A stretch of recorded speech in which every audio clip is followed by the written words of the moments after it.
Hello guys, welcome to my YouTube video. और आज हम एक और नई साहित्य रचना लेकर उपस्थित हुए हैं। ये त्रिलोचन जी की रचना है जिसका शीर्षक है चंपा काले काले अक्षर नहीं चीनती। तो पहले हम त्रिलोचन जी के बारे में जानेंगे। त्रिलोचन जी की एक रचना है मेरा घर, उससे ये कुछ लाइनें ली गई हैं कि कविता रहेंगी तो सपने भी रहेंगे, जीने के लिए सपने को सभी को आश्वासन देते हैं, भंवर में झकोरे खाती नाव को जैसे तैसे उबार लेते हैं। कविताएं सपनों के संग ही जीवन के साथ हैं, कभी कभी पाँव कभी कभी हाथ हैं। अर्थात ये कविताओं को ऐसी संज्ञा दे रहे हैं कि जो कविताएं हैं वो सपनों की तरह होती हैं। जैसे हमारे जो सपने होते हैं वो हमें जीने के लिए एक आश्रय देते हैं, एक उम्मीद देते हैं। और जब हमारा जीवन इस संसार रूपी मझधार में हमारे जीवन रूपी नैया फंस जाती है तो जो सपने होते हैं वही हमें कभी कभी निकाल लेते हैं, उनसे उबार लेते हैं, उन परेशानियों से संसार में जीने में जो समस्याएं आती हैं। सपने जो होते हैं वो जीवन के इस तरह साथ होते हैं जैसे हमारे शरीर के साथ हमारे हाथ और पाँव होते हैं। त्रिलोचन, इनका मूल नाम जो था वो वासुदेव सिंह है। इनका जन्म 1917 चिरानी पट्टी जिला सुल्तानपुर उत्तर प्रदेश में हुआ था। इनकी रचनाएं धरती, गुलाब और बुलबुल, दिगंत ताप के ताए हुए दिन, शब्द, उस जनपद का कवि हूँ, अर्घान तुम्हें सौंपता हूँ, चैती, अनमोला मेरा घर, जीने की कला, देश काल, रोजान न मचा, काव्य और अर्थबोध, मुक्ति बोध की कविताएं, ये गद्य में लिखा है इन्होंने। हिंदी के अनेक कोशों के निर्माण में महत्वपूर्ण योगदान। प्रमुख इन्हें हिंदी साहित्य अकादमी का शलाका सम्मान मिला है, महात्मा गांधी पुरस्कार भी मिला। और इनका निधन जो है वो 2007 में इनका निधन हो गया। हिंदी साहित्य में त्रिलोचन प्रगतिशील काव्य धारा के प्रमुख कवि के रूप में प्रतिष्ठित हैं। रागात्मक संयम और लयात्मक अनुशासन के कवि होने के साथ साथ ये बहुभाषाविद शास्त्री भी हैं, इसलिए इनके नाम के साथ शास्त्री जुड़ गया। लेकिन यह शास्त्रीयता उनकी कविता के लिए बोझ नहीं बनती। त्रिलोचन जीवन में निहित मंद लय के कवि हैं। प्रबल आवेग और त्वरा की अपेक्षा इनके यहाँ काफी कुछ स्थिर है। मतलब ये त्रिलोचन जो लिखते हैं, त्रिलोचन जी वो बहुत स्थिर होके लिखते हैं। मतलब बहुत क्रांतिकारी चीजें नहीं लिखते हैं, ये समाज की समस्याओं पर लिखते हैं जो शायद एक मतलब बहुत सारे जो लेखक हैं या बहुत सारा समाज की मुख्य धारा से जुड़े हुए जो लोग हैं शायद उनसे वो समस्याएं नहीं उनको दिखाई देती, नेग्लेंसी में चली जाती हैं। वो समस्याएं जो ज्यादातर लेखक और जो कविकार कथाकार हैं उन्होंने जिन समस्याओं को नेग्लेक्ट कर दिया है उनको ये अपनी कविताओं में लिखते हैं। मतलब एक तरीके से जो बहुत दूरदर्शी चीजें हैं उनको ये सम्मिलित करते हैं। इनकी भाषा छायावादी रोमानियत से मुक्त है तथा उसका ठाठ ठेठ गांव की जमीन से जुड़ा हुआ है। ये जमीन की पृष्ठभूमि पर लिखते हैं क्योंकि ये जो है किसान, मजदूर और चरवाहे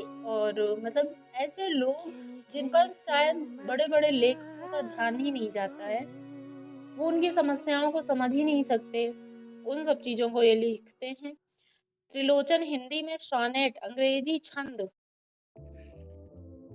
अंग्रेजी छंद को स्थापित करने वाले कवि के रूप में जाने जाते हैं। त्रिलोचन का कवि बोलचाल की भाषा में चुटीला और नाटकीय बनाकर कविताओं को नया आयाम देता है। कविता की प्रस्तुति का अंदाज कुछ ऐसा है कि वस्तु और रूप की प्रस्तुति का भेद नहीं रहता। उनका कवि इन दोनों के बीच फांक की गुंजाइश नहीं छोड़ता। चंपा काले काले अक्षर नहीं चीनती नामक कविता धरती संग्रह में संकलित है। पलायन के लोक अनुभवों को मार्मिकता से अभिव्यक्त करती है। कविता में अक्षरों के लिए काले काले विशेषण का प्रयोग किया गया है जो एक ओर शिक्षा व्यवस्था के अंतर विरोधों को उजागर करता है और दूसरी ओर दारुण यथार्थ से हमारा परिचय कराता है। दारुण यथार्थ यानी कि जो हमारा दयनीय सत्य है, जो असलियत में जो जमीनी पृष्ठभूमि है नागरिकों की यहाँ के, उनके बारे में। आर्थिक मजबूरियों के चलते घर टूटते हैं। काव्य विनायिका चंपा अनजाने ही उस शोषक व्यवस्था के प्रतिपक्ष में खड़ी हो जाती है, जहां भविष्य को लेकर उसके मन में अनजान खतरा है। वह कहती है, कलकत्ते पर वज्र गिरे। कलकत्ते पर वज्र गिरने की कामना जीवन के खुरदरे यथार्थ के प्रति चंपा के संघर्ष और जीवट को प्रकट करती है। मतलब कि ये जो हमारी अगली इनकी जो रचना हम पढ़ेंगे, काले काले चंपा काले काले अक्षर नहीं छीनती, इसकी जो पृष्ठभूमि है वो ये है कि चंपा एक सीधी सादी चरवाहे की लड़की है, जो कि गाय भैंसों को चराती है और ये पढ़ाई लिखाई करने वाले लोगों को चतुर समझती है। वो उसका मानना ये है कि ये पढ़ाई लिखाई करने के बाद लोग अधिक चतुर हो जाते हैं और लोग शोषक वर्ग बन जाते हैं। यानी जो भी शोषक वर्ग है वो सब पढ़ा लिखा है, इसीलिए पढ़े लिखे लोग शोषक वर्ग से आते हैं और जो अनपढ़ सीधे साधे मासूम लोग हैं उनको शोषित करते हैं। तो ये एक पृष्ठभूमि है और इसी के आगे कविता की स्टार्टिंग करते हैं हम लोग। तो समझते हैं, पहली लाइन है कि चंपा काले काले अक्षर नहीं चीनती, मैं जब पढ़ने लगता हूँ वह आ जाती है, खड़ी खड़ी चुपचाप सुना करती है, उसे बड़ा अचरज होता है, इन काले काले चिन्हों से ये सब कैसे स्वर निकला करते हैं।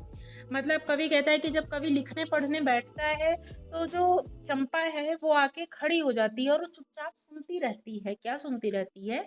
बड़े आश्चर्य के साथ। अचरज यानी कि आश्चर्य, अचरज ये तद्भव शब्द है, इसका मतलब आश्चर्य के साथ वो इन चीज़ों को सुनती है और वो सोचती है कि ये जो काले काले अक्षर वो नहीं जानती है, वो काले काले अक्षरों को काले काले धब्बे जानती है। तो चंपा सोचती है कि ये काले काले जो धब्बे हैं इनसे ये कैसे स्वर निकाल लेते हैं, और ये देखकर वो बड़ा विस्मयित होती है जब भी चंपा लेखक को पढ़ते हुए देखती है। अगली लाइन है, चंपा सुंदर की लड़की है। सुंदर यानी कोई ग्वाला होगा, उसकी लड़की। सुंदर ग्वाला है, गाय भैंसे रखता है। चंपा चौपायों को लेकर चरवाही करने जाती है। चंपा किसकी लड़की है? सुंदर नाम का एक व्यक्ति है ग्वाला, जिसकी लड़की चंपा है और ये गायों भैंसों को पालता है जो ग्वाला है। और ये चंपा जो है वो चौपायों को लेकर, चौपाया यानी चार पैरों वाले पशुओं यानी गाय और भैंसों को लेकर चरवाही यानी चराने के लिए उन्हें ले जाती है।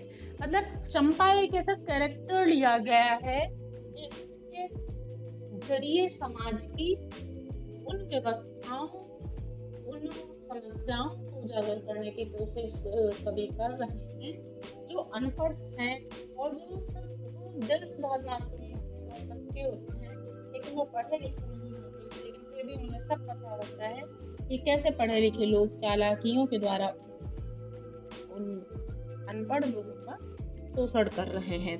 तो चंपा अच्छी है, चंचल है, नटखट भी है, कभी कभी ऊधम करती है, कभी कभी वह कलम चुरा देती है, जैसे तैसे उसे ढूंढकर जब लाता हूँ पाता हूँ अब कागज गायब, परेशान फिर हो जाता हूँ। तो कभी कहता है कि चंपा बहुत अच्छी लड़की है, नटखट है, थोड़ी चंचल है, और कभी कभी चंपा क्या करती है कि वो कवि की जो कलम है उसको चुरा लेती है, क्योंकि चंपा चाहती है कि कवि ना पढ़े लिखे, क्योंकि पढ़े लिखे लोगों को वो शोषक वर्ग का मानती है, इसलिए चंपा कवि की कलम चुरा कर रख लेती है।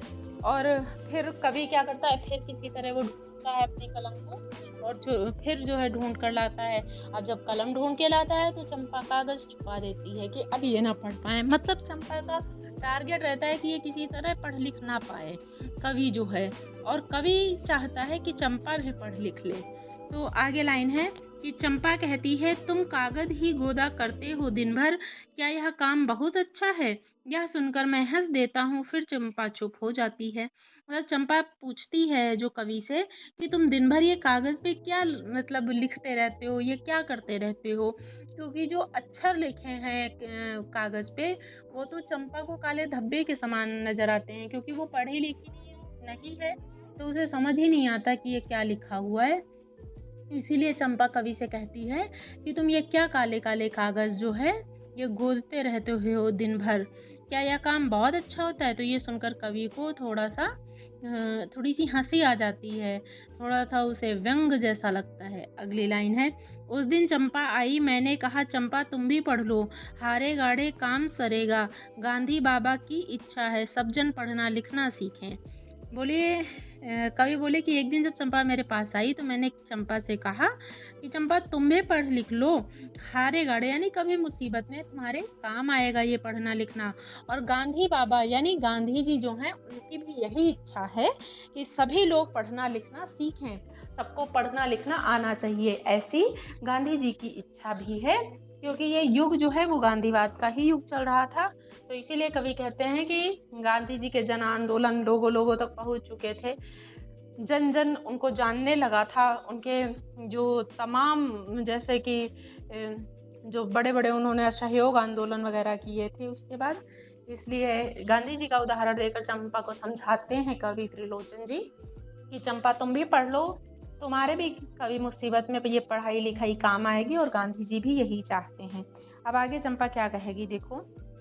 तो चंपा कहती है, चंपा ने यह कहा कि मैं तो नहीं पढ़ूंगी, तुम तो कहते थे गांधी बाबा अच्छे हैं, वे पढ़ने लिखने की कैसे बात कहेंगे, मैं तो नहीं पढ़ूंगी। तो चंपा को थोड़ा सा गुस्सा आ जाता है और चंपा कहती है कि मैं तो नहीं पढ़ूंगी, मुझे पढ़ने लिखने की ज़रूरत नहीं है, क्योंकि तुम तो कहते थे कि गांधी बाबा बहुत अच्छे हैं, अगर वो इतने ही अच्छे हैं तो वो पढ़ने लिखने की बात क्यों कहते हैं, और मैं उनकी बात नहीं मानूंगी, मैं पढ़ाई लिखाई नहीं करूंगी। मैंने कहा कि चंपा पढ़ लेना अच्छा है, ब्याह तुम्हारा होगा, तुम गौने जाओगी, कुछ दिन बालम संग साथ रह चला कुछ दिन बालम संग साथ रह चला जाएगा, जब कलकत्ता, बड़ी दूर है वह कलकत्ता, कैसे उसे संदेशा दोगी, कैसे उसके पत्र पढ़ोगी, चंपा पढ़ लेना अच्छा है। तो अब कवि क्या चाहता है कि किसी तरह चंपा ना पढ़ ले, तो चंपा को थोड़ा सा लालच देते हैं, थोड़ा सा भविष्य का डर दे रहे हैं त्रिलोचन जी, और कहते हैं कि चंपा पढ़ लो, पढ़ना लिखना अच्छा है, क्योंकि कल को तुम्हारा ब्याह हो जाएगा, तुम अपने गौने यानी अपने ससुराल चली जाओगी, फिर तुम्हारा जो पति है अगर वो तुम्हें थोड़े दिन तुम्हारे साथ तो रहेगा, लेकिन फिर अगर वो कलकत्ता, यानी ये दिखाया गया है उस तत्कालीन व्यवस्था में जो पलायन का दर्द है। जो बड़े बड़े शहर थे जैसे कलकत्ता, मुंबई, और इन सब शहरों में जब कमाने लोग चले जाते थे अपने परिवारों को छोड़कर, तो पीछे उनके परिवारों की मनोदशाएं क्या होती थी, और उन व्यक्तियों के भी जो जाते थे उनका मार्मिक चित्रण किया गया है। देखिए आज भी अगर हमारा कोई अपना हमसे दूर होता है कहीं पे, तो हमें उसकी बहुत याद आती है, बहुत परेशान होते हैं हम कि वो हमसे दूर है। लेकिन अब तो चलो जो है नेट का ज़माना हो गया है, फ़ोन का ज़माना है, हम जब चाहें तब वीडियो कॉल पे बात कर सकते हैं, जब चाहें तो फ़ोन पे बात कर सकते हैं, देख सकते हैं उसे और उसकी कुशल क्षेम पूछ सकते हैं। लेकिन जब ये गांधी जी का ये समझ लीजिए युग चल रहा है, उस समय ऐसी व्यवस्था नहीं थी। अगर आपको किसी अपने का हाल चाल लेना भी है तो आपको चिट्ठी भेजनी होती थी, जो कि 15-20 दिन बाद जाती थी, और शायद उसके बाद 10-15 दिन बाद उसका रिजल्ट, उसका मैसेज आता था, बैक मतलब चिट्ठी आती थी, तब आपको मिल पाता था वो कैसा है। हो सकता है उसने जब आपको चिट्ठी लिखी हो तब वह ठीक हो, और आप तक जब चिट्ठी आई आपको लग रहा है वो ठीक है, लेकिन तब तक उनके साथ कोई समस्या हो गई हो। तो ये सब जो दर्द हैं, ये सब जो मतलब मानवीय संवेदनाओं की विरह है, ये बड़ा जटिल था उस समय। तो इसी को जो है ढाल बनाकर कवि चंपा को समझाना चाहते हैं कि जब वो कलकत्ता चले जाएंगे यानी कमाने के लिए चले जाएंगे, तो वो बहुत दूर है, तुम उनको संदेश कैसे लिखोगी अगर तुम्हें लिखना नहीं आता है, या फिर वो जब तुमको पत्र भेजेंगे तो तुम पढ़ोगी कैसे। तो इसलिए पढ़ लिख लो कि कल को जब तुम्हारी शादी के बाद तुम्हारा पति तुमसे दूर चला जाए तो तुम उसे पत्र लिख सको और उसके पत्र पढ़ भी सको, इसलिए पढ़ लेना अच्छा है। चंपा बोली, क्या बोली, तुम कितने झूठे हो देखा, हाय राम तुम पढ़ लिख कर इतने झूठे हो, मैं तो ब्याह कभी ना करूँगी, और कहीं ब्याह जो हो गया तो मैं अपने बालम को संग साथ रखूँगी, कलकत्ता में कभी न जाने दूंगी, कलकत्ते पर बजर गिरे। यानी चंपा क्या कहती है, चंपा गुस्सा में आ जाती है इससे और कहती है कि तुम कितने झूठे हो, तुम लोग कितना झूठ बोलते हो, तुम पढ़ लिख कर भी झूठ बोलते हो तुम लोग। मैं क्यों ब्याह करूँगी? मैं जानती हूँ ऐसी समस्या, तो मैं ब्याह ही नहीं करूँगी। और अगर मैंने ब्याह कर भी लिया तो मैं अपने पति को कभी भी कलकत्ता जाने नहीं दूँगी, यानी अपने पति को कभी भी अपने से दूर नहीं होने दूँगी और कलकत्ते में कभी न जाने दूँगी, और कलकत्ता तो कभी नहीं जाने दूँगी। क्योंकि कलकत्ता को ऐसा माना जाता था कि वो दंपति का जो प्रेम है उसको वियोग में बदलने का काम करता है कलकत्ता। क्योंकि जब पति बाहर निकल जाते थे कमाने के लिए तो उनकी पत्नियों की मनोदशा बड़ी विचित्र होती थी। वो पूरा कभी-कभी 2-2 3-3 साल ऐसे ही रहती थी अकेले घरों में बिना पतियों के। तो जो है उनकी उस दशा का वर्णन यहाँ पर है, तो उस चीज़ से वो डरती हुई चंपा कहती है कि मैं तो कभी नहीं जाने दूँगी कलकत्ते पर बजर गिरे, यानी कलकत्ते का नाश हो जाए, कलकत्ते पर बिजली गिर जाए, ये वज्र गिरे, इस तरीके से कहती है चंपा। तो देखिए ये बहुत ही एक इसमें पलायन का दर्द भी है, इसमें एक अनपढ़ की पीड़ा भी है, इसमें पढ़े लिखे शोषित वर्ग को भी दर्शाया गया है। तो ये हमारे त्रिलोचन जी की बहुत अच्छी रचना है, चंपा काले काले अक्षर नहीं चीन्हती। आप लोगों को कैसी लगी, समझ में आई? प्लीज़ लाइक कमेंट और शेयर कीजिएगा और सपोर्ट कीजिएगा। Thank you so much.